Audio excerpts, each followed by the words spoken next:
everyone. So to start, we need first to introduce ourselves. We're Amal and Hala, and we're a fourth-year students in UNCG FAS, and we're doing as an option Audit and Management Control. So today's topic is culture. So what is the culture?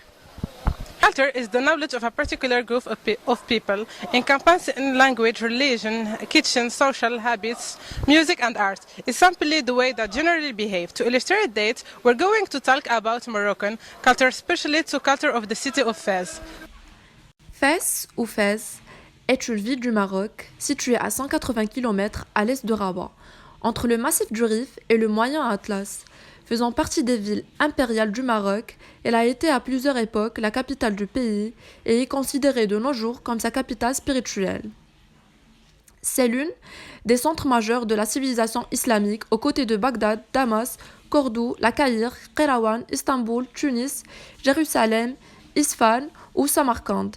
Divers titres ont été attribués à la ville de Fès, dont l'Athènes de l'Afrique, la Reine du Maghreb et la Bagdad du Maghreb.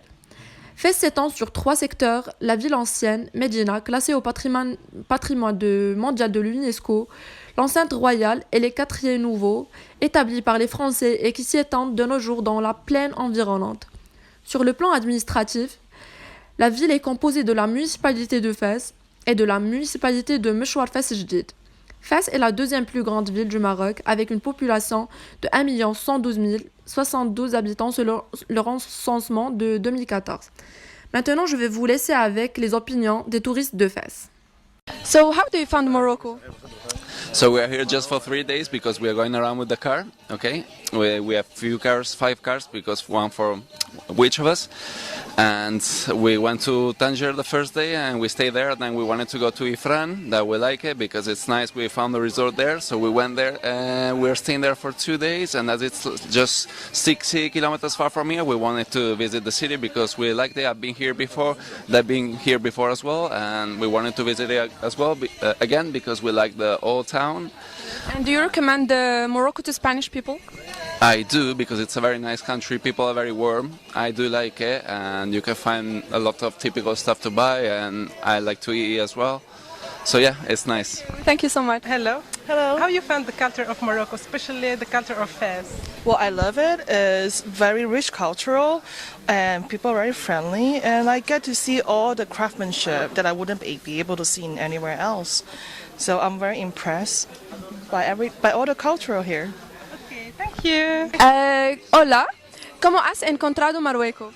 Marruecos es un país muy bonito, lo conocemos desde hace muchos años, nos gusta siempre venir aquí a disfrutar, a conocer un poco la cultura, y venimos a un club de Porsche, un club de coches de Málaga, y nada, somos 5 coches, 5 amigos que hemos venido a disfrutar de Marruecos y de la cultura de Marruecos. Bonjour. S'il te plaît, je peux savoir ton avis sur l'art au Maroc? Est-ce qu'il est bien? Est-ce qu'il est rentable? Est-ce qu'il lui donne sa vraie valeur ici au Maroc? L'art au Maroc, très bien, mais les gens ne rendent pas compte à ce que font les peintres. Il y a quelques-uns qui connaissent bien qu'est-ce que c'est que l'art. Il y a des autres qui ne connaissent pas la valeur de l'art. Moi, j'ai continué à dessiner quand j'étais gosse. Je n'ai jamais entré dans une école des beaux-arts. Et mes fils aussi. Ils ont commencé à dessiner comme moi. Nous sommes tous autodidactes, jamais d'école des beaux-arts. Alors, ça c'est le travail de mon fils, le travail des étudiants, Très compétent, et mon travail aussi. Je travaille les portraits et tout ce que je veux le client. السلام عليكم. عافاك شنو هو الرأي ديالك في السياحة ديال فاس؟ كي جاتك مدينة فاس؟ بسم الله الرحمن الرحيم. أول حاجة مدينة فاس مدينة علمية ومدينة معروفة على التاريخ الوطني والتاريخ العالمي. فاس مدينة سياحية بكل المعطيات ديالها، عندها المكونات ديالها، ولهذا تنطلبوا تزيد الخدمة في مدينة فاس. دابا حاليا كاينين السياحة الحمد لله عليها طلب، وعندنا الازدهار في المدينة القديمة، يعني من ناحية السياح تيتوافدوا تبارك الله من جميع الجهات، ولهذا تنطلبوا من الناس ديال المدينة مازال شويه التقويمات ديال الاصلاحات، الحمد لله ديال سيدنا راه مصوب هذا الشيء ديال الاصلاحات، والامور ماشيه الحمد لله في الطريق الصحيح بالنسبه للمدينه القديمه. وكاينين شي حوايج هنا تيتصوبوا للمسائل السياحيه ولحد الان الامور ديال السياحه في مدينه فاس ماشيه فيما يرام. تاريخ تأسيس مدينة فاس إلى نهاية القرن الثامن الميلادي. إبان مجيء المولى إدريس الأول إلى المغرب سنة 789 ميلادي، حيث بنيت النواة الأولى للمدينة على الضفة الأولى لوادي فاس بحي الأندلسيين. وفي سنة 808 ميلادي أسس إدريس الثاني مدينة جديدة على الضفة اليسرى لوادي فاس بحي القرويين، نسبة إلى أصل ساكنته المنحدرة من القيروان بإفريقيا. وكانت عودة الأندلسيين محاطة بالأسوار تخترقها 6 أبواب ولها مسجد جامع. وفي المدينة القديمة المقابلة قام إدريس الثاني كذلك ببناء سور ومسجد بالإضافة إلى قصر وسوق.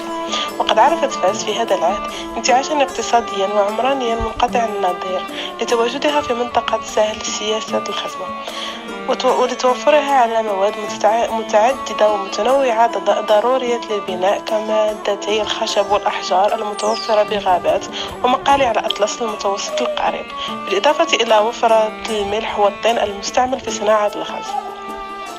تحتى فاس بموقع استراتيجي مهم باعتبارها ملتقى للطرق التجارية بين الشرق والغرب، وخاصة التي كانت تربط سجل ماسة بشمال المغرب. فشكلت سكنة المدينة خليطا من أمازيغ الشرق المتوسط والقرويين والأندلسيين اليهود الذين ساهموا في تطورها العمراني والاقتصادي والثقافي. الحين سوف أترككم مع عدة مناطق المعروفة بفاس يجب على أي زائر زيارتها.